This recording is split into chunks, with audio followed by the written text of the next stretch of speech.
আসসালামু আলাইকুম রহমতুল্লাহি বরকাতুহ। আজকে আমি আপনাদেরকে এই ভিডিওতে শিখাবো সূরা তারিক। তো বানান করে করে শিখাবো এবং সঙ্গে মত কায়দা সহকারে শিখাবো। আমি আমার প্রত্যেক ভিডিওতেই সুন্দর করে মত কায়দা সহকারে আপনাদেরকে বোঝানোর চেষ্টা করি। যতটুকু বোঝানোর চেষ্টা করি এর দ্বারা আপনি কোরআন রিডিং পড়া শিখতে পারবেন। তো আরবি রিডিং পড়া শেখার জন্য কিন্তু আপনাকে অবশ্যই আমপারা বানান করে করে পড়তে হবে। তো চলুন দেরি না করে ভিডিওটি শুরু করা যাক।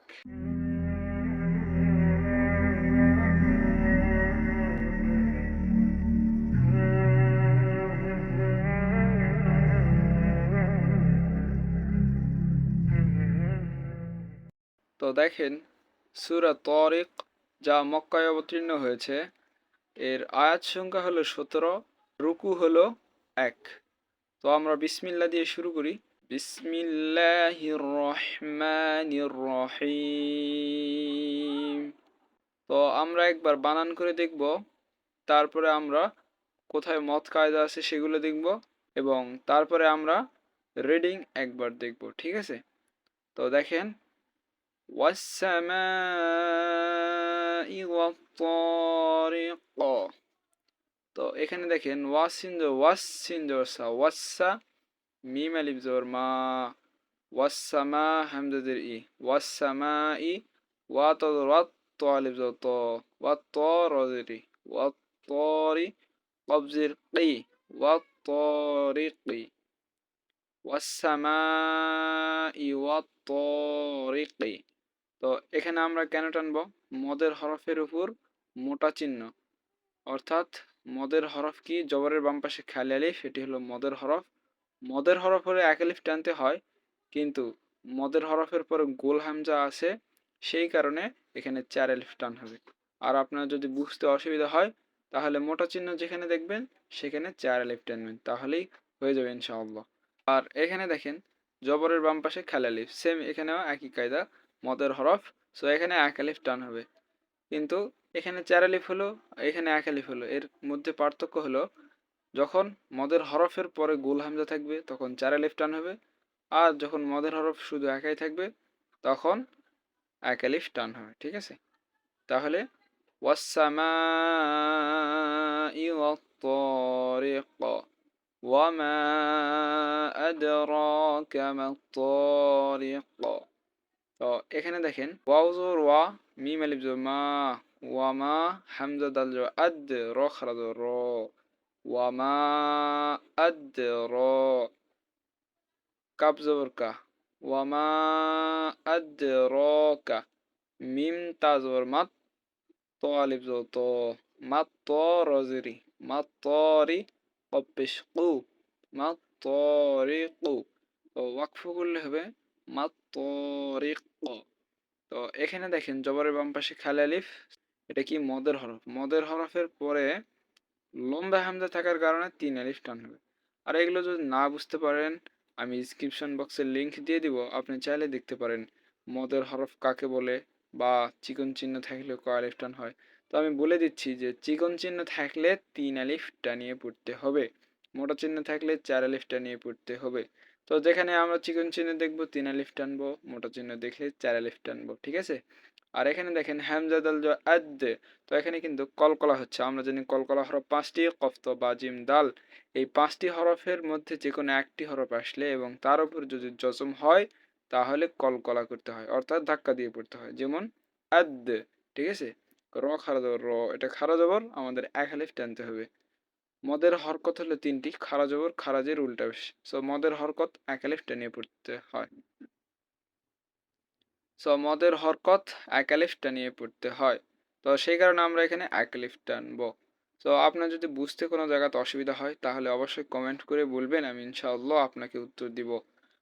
আর এখানে দেখেন, মিম তজর মাত, ত আলিফ জবর ত, মাত ত র জের রি, মাত তরি, কফ পেশ কু, মাত তরিকু। তো এখানে কিন্তু জবরের বাম পাশে খালি আলিফ আছে, এখানেও জবরের বাম পাশে খালি আলিফ আছে, কিন্তু এখানে টান হচ্ছে, এখানে টান হচ্ছে না। কেন? দেখেন, এখানে জবরের বাম পাশে খালি আলিফ, এটা কোনো কাজে আসতেছে না, যেহেতু মিম গিয়ে ডাইরেক্ট তকে ধরতেছে, সেই কারণে এই জবরের বাম পাশে খালি আলিফের কোনো দাম নেই আপাতত। আর এখানে কিন্তু জবরের বাম পাশে খালি আলিফ এটা কাজ করতেছে, কারণ এরপরে কোনো তাসদিদ নেই যে তাকে গিয়ে ধরবে।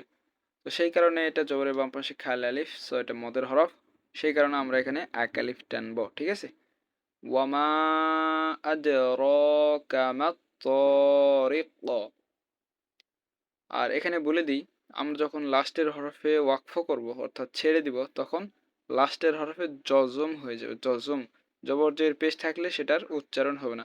আর আপনি যদি আমার ভিডিওগুলো কন্টিনিউ দেখেন, এর আগের ভিডিওগুলোতে আমি বলে দিয়েছিলাম যে কোথায় কিভাবে পড়তে হয়।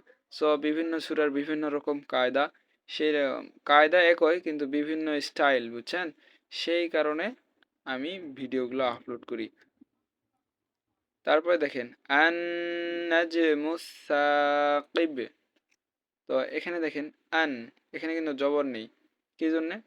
তো যেখানে দেখব হামজা লাম এরকম রয়েছে কিন্তু জবর নেই, সেখানে আমরা জবর ধরে নিব। ঠিক আছে, তাহলে হামজা নুন আন, নুন জিম জবর নাজ, আন নাজ, মিম সা পেশ মুস, সা আলিফ জবর সা, মুসা কবজের কি বা পেশবু, কিবু, মুসাকিবু, আন-নাজমু সাকিব।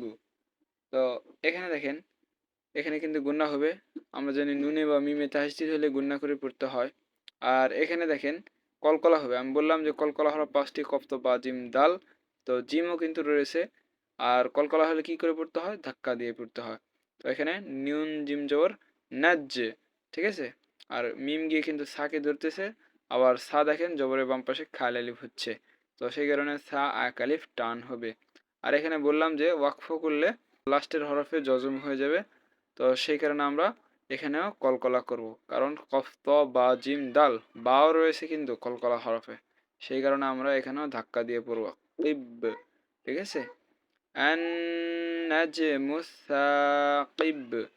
তো বুঝলে কিন্তু অনেক সহজ পড়া, আরবি পড়ার মতো সহজ কিন্তু অন্য কোনো সাবজেক্ট নেই। সো একটু ব্রেন খাটালেই সহজ মনে হবে। ঠিক আছে, তারপরে দেখেন ইন কুল্লু নাফসিল লাম্মা আলাইহা হাফিজ।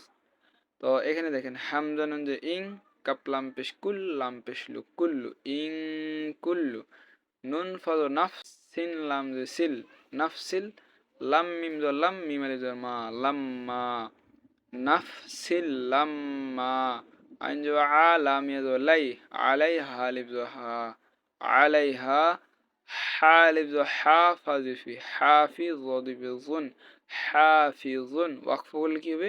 হাফিজ। কেননা আমি বলছিলাম যে লাস্টের হরফে ওয়াকফ করলে জজম হয়ে যায়। তাহলে দেখেন জজম হলে কি হচ্ছে, মনে মনে কিন্তু আমরা জজম ধরে নিচ্ছি। জজম হলে ফাজের ফিজ। ঠিক আছে, তো এখানে দেখেন ইং কিন্তু গুণনা করতেছি, তো কেন গুণনা হচ্ছে? সো এটা ইকফার হরফ। ইকফার হরফ কি দেখেন, ইকফার হরফ 15টি আছে, 15টির মধ্যে নুন সাকিন বা তানবিনের পরে যদি ওই 15টি হরফের মধ্যে যে কোনো একটি হরফ আসে, তাহলে সকল নুন সাকিন গুণনা হয়। তো কাফ ইকফার হরফ, সেই কারণে নুন সাকিন গুণনা হচ্ছে। আর আপনি যদি ইকফা বিষয় না জেনে থাকেন, তাহলে আমি অলরেডি ভিডিও আপলোড করেছি, ডিসক্রিপশন বক্সে লিঙ্ক দিয়ে দিব, আপনি চাইলেই দেখতে পারেন।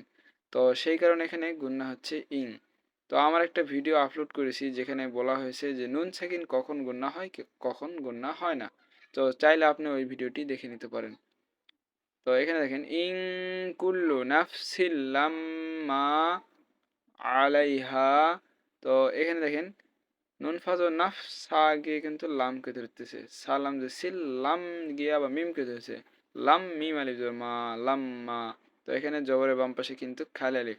সো মাথায় রাখবেন যখন জবর থাকবে তারপরে খালি আলিফ থাকবে, খালি আলিফ, তখন সেখানে এক আলিফ অবশ্যই টান হবে।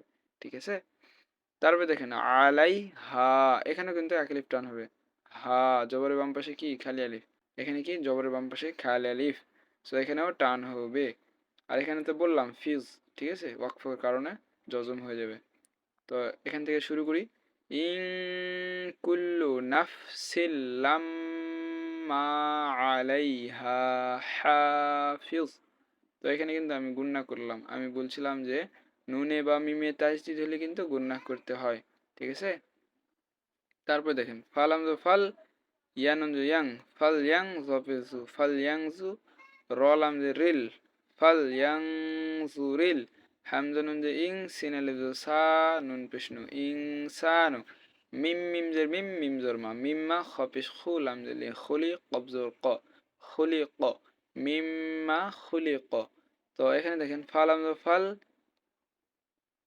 ইয়া নুন যে ইয়াং, ফাল ইয়াং জ পেশ জু, ফাল ইয়াংজু, র লাম যে রিল, ফাল ইয়াংজুরিল, হামজা নুন যে ইং, সিন আলিফ যে সা, নুন পেশ নু, ইনসানু, মিম মিম জের মিম, মিম জের মা, মিম্মা খ পেশ খু, লাম জের লি, খুলি কব জের ক, মিম্মা খুলি ক।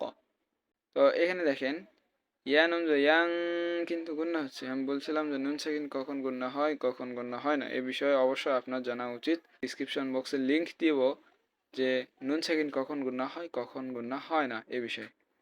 তো এখানে দেখেন নুন সাকিনের পরে জ আসছে, জ হলো ইকফার হরফ, তো সেই কারণে ইকফা গুণনা করে পড়তে বলছে, সেই কারণে আমরা এখানে গুণনা করব।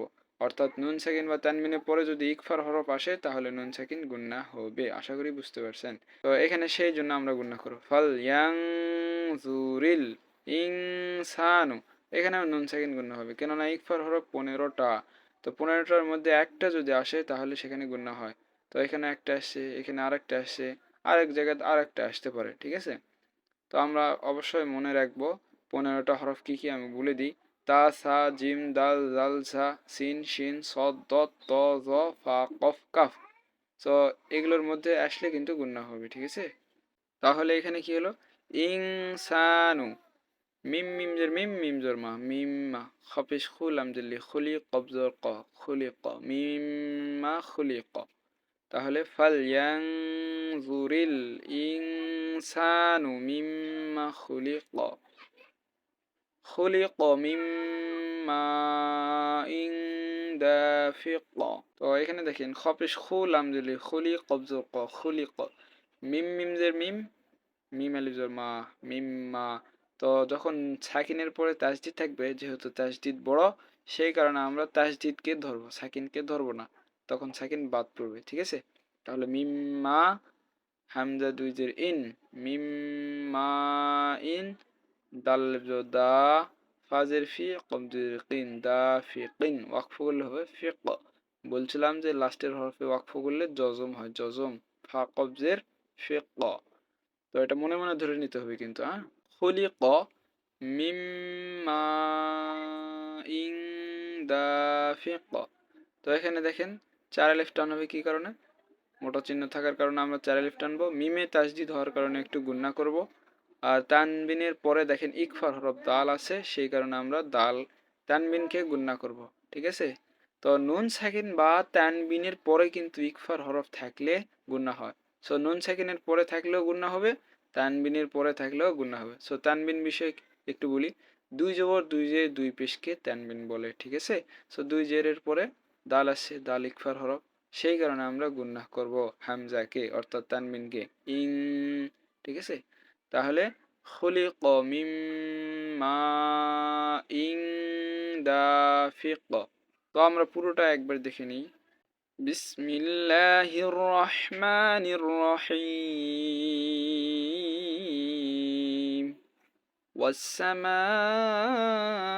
والسماء والطارق وما أدراك ما الطارق النجم الثاقب إن كل نفس لما عليها حافظ فلينظر الإنسان مما خلق خلق من ماء دافق। তো আজকের ভিডিওটি এ পর্যন্তই, দেখা হবে নতুন কোনো ভিডিও নিয়ে। তো ভিডিও বিষয়ে যদি কোনো মতামত থেকে থাকে তাহলে অবশ্যই কমেন্ট বক্সে বলে যাবেন, আমি ইনশাআল্লাহ আপনাকে উত্তর দিব। তো ভিডিওটি যদি ভালো লেগে থাকে তাহলে অবশ্যই একটি লাইক করবেন এবং সাবস্ক্রাইব করে পাশের বেল আইকনটি অন করে দিবেন, তাহলে আমি ভিডিও আপলোড করলে সর্বপ্রথম আপনার কাছে পৌঁছে যাবে। সো আজকের ভিডিওটি এ পর্যন্তই, দেখা হবে নতুন কোনো ভিডিও নিয়ে। আপনারা সকলে ভালো থাকবেন, সুস্থ থাকবেন। আসসালামু আলাইকুম।